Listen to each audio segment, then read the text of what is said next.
Assalamualaikum warahmatullahi wabarakatuh. Kami dari kelompok 7 yang beranggotakan Titi Alawiyah, Fadilatul Zahro, dan Destia Anugrah Putri. Di sini kami akan menyampaikan diskusi kami tentang lingkungan pendidikan. A. Lingkungan pendidikan. Lingkungan dalam pengertian secara umum berarti situasi di sekitar kita. Dalam kalangan pendidikan, arti lingkungan adalah sesuatu yang berada di luar diri anak dalam alam semesta ini. B. Lingkungan pendidikan Islam. Lingkungan pendidikan Islam adalah salah satu sistem yang memungkinkan proses kependidikan Islam berlangsung secara konsisten dan berkesinambungan dalam rangka mencapai tujuannya. Tujuannya adalah institusi atau kelembagaan pendidikan Islam. Dari pernyataan ini dapat dipahami bahwa lingkungan pendidikan Islam adalah suatu institusi atau lembaga di mana pendidikan itu berlangsung. Menurut Abu Dinata, lingkungan pendidikan Islam adalah suatu lingkungan yang di dalamnya terdapat ciri-ciri keislaman yang memungkinkan terselenggaranya pendidikan Islam dengan baik. Meskipun tidak disinggung secara langsung di dalam Al-Quran, akan tetapi Al-Quran juga menyinggung dan memberikan perhatian terhadap lingkungan sebagai tempat sesuatu. Seperti dalam menggambarkan tentang tempat tinggal manusia pada umumnya. Dikenal istilah Al-Qaryah yang diulang dalam Al-Quran sebanyak 52 kali yang dihubungkan dengan tingkah laku penduduknya. Sebagian ada yang dihubungkan dengan penduduknya yang berbuat durhaka lalu mendapat siksa dari Allah Subhanahu wa taala. Dalam Quran surat Al-A'raf ayat 4 sebagai berikut. A'udzu billahi minasyaitonir rajim. Bismillahirrahmanirrahim. Wa kam min qaryatin ahlaknaha faja'aha ba'suna bayatan aw hum qailun. Yang artinya, berapa banyak negeri yang telah kami binasakan, maka datanglah siksaan kami menimpa penduduknya di waktu mereka berada di malam hari atau di waktu mereka beristirahat di tengah hari. Menurut tafsir Wajiz, betapa banyak negeri yang telah kami binasakan, seperti negeri kaum nabi-nabi terdahulu. Siksaan kami datang menimpa penduduknya pada malam hari ketika mereka tengah terlelap dalam tidur, seperti yang terjadi pada kaum Nabi Lut yang melakukan homoseks. Negeri mereka dijungkir balikan dan dihujani dengan batu. Atau siksaan itu datang pada saat mereka beristirahat pada siang hari, seperti yang terjadi pada kaum Nabi Syuaib yang sering melakukan kecurangan dalam takaran dan timbangan. Mereka disiksa dengan suara yang menggelegar. Azab Allah bisa datang kapan saja, secara tak terduga, bahkan ketika waktu istirahat sekalipun. Kata Qaryah diartikan sebagai negeri. Negeri juga bisa diartikan sebagai lingkungan.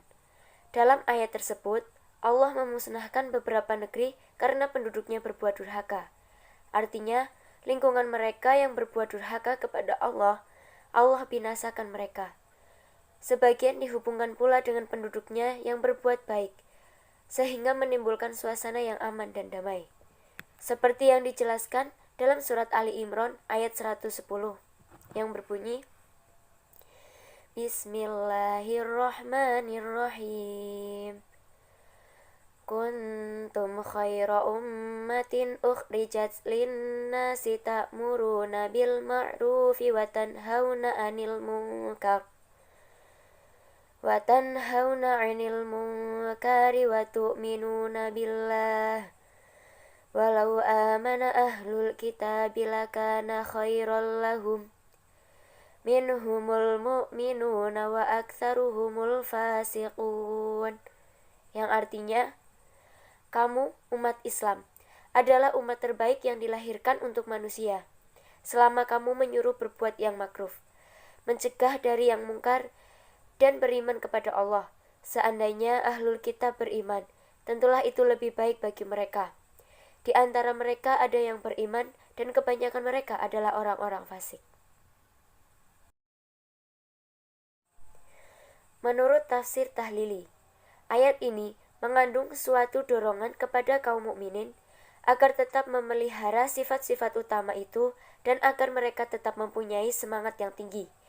Umat yang paling baik di dunia adalah umat yang mempunyai dua macam sifat, yaitu mengajak kebaikan serta mencegah kemungkaran dan senantiasa beriman kepada Allah. Semua sifat itu telah dimiliki oleh kaum muslimin pada masa Nabi dan telah menjadi darah daging dalam diri mereka. Karena itu, mereka menjadi kuat dan jaya. Dalam waktu yang singkat, mereka telah menjadikan seluruh tanah Arab tunduk dan patuh di bawah naungan Islam. Hidup aman dan tentram di bawah panji-panji keadilan. Padahal mereka sebelumnya adalah umat yang berpecah belah, selalu berada dalam suasana kacau dan saling berperang antara sesama mereka.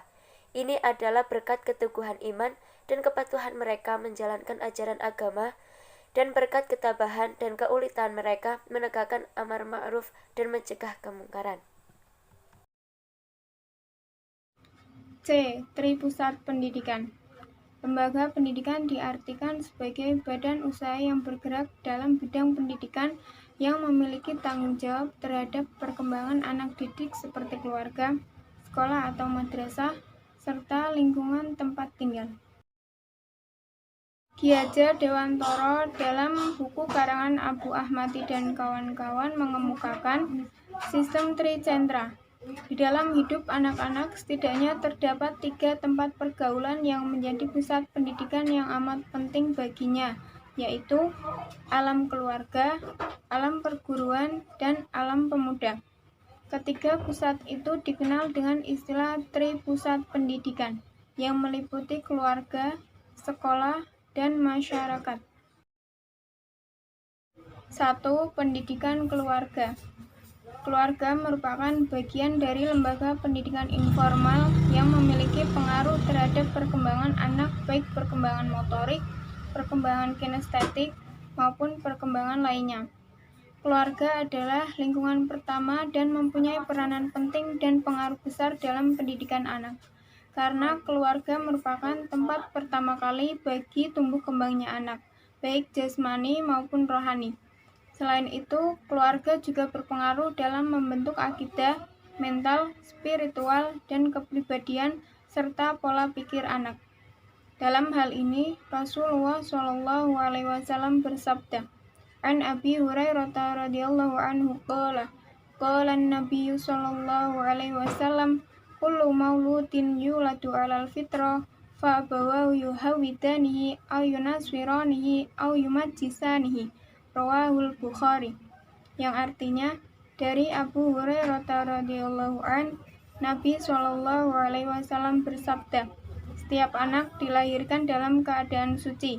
Orang tuanya lah yang membuat ia beragama Yahudi, Nasrani, atau Majusi. Hadis riwayat Bukhari. Ada beberapa kiat atau langkah-langkah yang perlu dilakukan oleh seorang ibu. 1. Sejak masih dalam kandungan, seorang ibu diharuskan banyak berdoa dan tadarus Al-Quran serta menghindarkan diri dari perbuatan tercela. 2. Saat janin lahir, kedua orang tua yaitu ayahnya hendaknya mengadzankan dan mengiqomahkan di kedua telinga anaknya yang diikuti dengan pemberian nama yang baik. 3. Memberikan makanan-makanan yang halal dan bergizi atau halalan thayyibah, karena makanan akan sangat berpengaruh pada perkembangan fisik dan psikis seorang manusia. 4. Mengajarkan akidah yang benar, karena jika akidah seseorang baik dan kuat, maka segi-segi yang lain pun akan ikut baik. 5. Tauladan dan kontinuitas dalam ibadah dan akhlak. Keteladanan merupakan faktor penting dalam sebuah pendidikan. Baik atau buruknya akhlak seorang anak sangat tergantung dari keteladanan yang diberikan oleh orang tua. 2. Pendidikan sekolah. Sekolah atau dalam Islam sering disebut madrasah merupakan lembaga pendidikan formal yang juga menentukan membentuk kepribadian anak didik yang islami. Bahkan sekolah bisa disebut sebagai lembaga pendidikan kedua yang berperan dalam mendidik peserta didik. Disebut sekolah bila mana dalam pendidikan tersebut diadakan di tempat tertentu, teratur, sistematis, mempunyai perpanjangan dan dalam kurun waktu tertentu, berlangsung mulai dari pendidikan dasar sampai pendidikan tinggi, dan dilaksanakan berdasarkan aturan resmi yang telah ditetapkan. 3. Pendidikan di masyarakat. Masyarakat sebagai lembaga pendidikan non-formal juga menjadi bagian penting dalam proses pendidikan. Tetapi masyarakat tidak mengikuti peraturan-peraturan yang tetap dan ketat. Masyarakat yang terdiri dari sekelompok atau beberapa individu yang beragam akan mempengaruhi pendidikan peserta didik yang tinggal di sekitarnya. Oleh karena itu, dalam pendidikan Islam, masyarakat memiliki tanggung jawab dalam mendidik generasi muda tersebut. D. Lingkungan yang kondusif dan tidak kondusif. Lingkungan yang kondusif antara lain dapat dikembangkan melalui berbagai layanan dan kegiatan sebagai berikut. 1. Memberikan pilihan bagi siswa yang lambat maupun yang cepat dalam melakukan tugas pembelajaran. 2. Memberikan pembelajaran remedial bagi para siswa yang kurang berprestasi atau berprestasi rendah. 3. Mengembangkan organisasi kelas yang efektif, menarik, nyaman, dan aman bagi perkembangan potensi seluruh siswa yang optimal. 4. Menciptakan kerjasama saling menghargai baik antara siswa maupun antara siswa dengan guru dan pengelola pembelajaran lain. 5. Melibatkan siswa dalam proses perencanaan belajar dan pembelajaran. 6. Mengembangkan proses pembelajaran sebagai tanggung jawab bersama antara siswa dan guru, sehingga guru lebih banyak bertindak sebagai fasilitator dan sebagai sumber belajar. Teori Bronfenbrenner. Teori Bronfenbrenner atau ekologi perkembangan adalah hubungan timbal balik antara anak dan sesamanya, serta lingkungan tempat tinggalnya. Teori ini bertujuan untuk memahami interaksi yang dinamis dan kompleks antara individu dengan berbagai aspek lingkungannya. Implikasi teori ekologi dalam pendidikan karakter dapat dikaji dari sistem yang melingkupi kehidupan individu. Masing-masing sistem mempunyai subsistem yang memberikan kontribusi terbentuknya karakter anak. Subsistem tersebut adalah keluarga, teman sebaya, budaya lingkungan sekolah, dan budaya lingkungan masyarakat. 1. Subsistem keluarga. Ada 8 fungsi keluarga menurut Badan Kependudukan dan Keluarga Berencana Nasional atau BKKBN. 1. Fungsi agama, 2. Fungsi sosial budaya, 3. Fungsi cinta kasih, 4. Fungsi perlindungan, 5. Fungsi reproduksi, 6. Fungsi pendidikan, 7. Fungsi ekonomi, 8. Fungsi lingkungan. 2. Subsistem teman sebaya.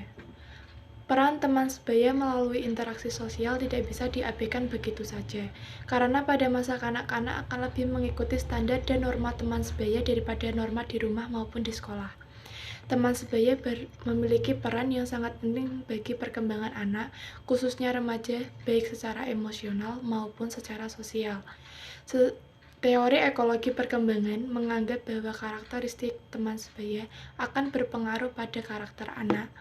Beberapa penelitian menunjukkan pengaruh teman sebaya.